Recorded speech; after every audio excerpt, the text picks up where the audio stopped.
Juan, and I was Kevin's last boss at Publix. I was not only his boss, I kind of worked on mentoring him, and he was like a son to me. So I feel the family's pain, like all of you. I'm so grateful to see the turnout tonight, because I can tell you that he's smiling out there and being able to see how much everybody's celebrating his life. I can tell you, like Julie said, he was a very special person. I can tell you that with me, I remember when he first got promoted to my store, him and I bonded. And I have a picture hanging out there that I have one in my office that him and I always laugh, because everyone that walked in my office, people that know me know I don't drink. And we went to just our first Sample Fest after my store I opened. We went to Iguanas, and I just finished buying him a drink, and I bought a drink, and it was a Diet Coke, but everybody thinks it was a drink, so everybody, he says he would be the only person that would vouch that was not an alcoholic. So that was always good. We always laughed about that whenever we were in my office. I know he touched me immensely. He was the most humble person that I've ever really met, and I think some of you would probably feel that way. Very carefree. He loved his family.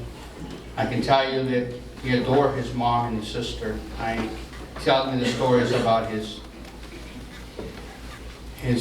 nephew, and he couldn't wait to get home and play with his nephew.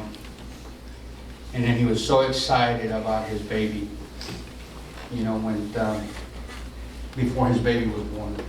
He says, I gotta grow up, I'm gonna be a daddy. And you can just see that joy in him. And I know that he's in a better place.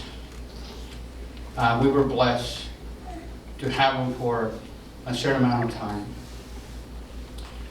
And that I know that, like I said before, he'll be smiling, watching every single one of you, sharing his life. I can tell you that if you know him, you love him. I don't think that you could not sit around the table, and I can tell you that when we found out, you know, the next day, I can tell you that my store was a total wreck, and as much as some of you. It was very heartfelt, but we want the family to know that you have an extended family. You know, I've been with Publix for 31 years, and Publix is an extended family. Someday or another, someone has worked at Publix, and you know, you see people come and go, and later on in life you meet with them, and it's just a short world. So I tell you to live his legacy. Always remember him. Remember the great times a lot of you had, because I can sit here for hours and hours and tell you all the things, and you can see a collage of pictures you see up there that Michelle took the time to put together, and I know that there's a lot more to come with it. She has and in her computer. But he loved, one thing that he loved, and it was a good example, is that he loved life. And let's go ahead and follow his legacy. And, you know, God bless his soul. And God bless his family and his baby. And please remember that we'll always be here for you. Thank you. Thank you all for coming by. Thank you. Doesn't end so late.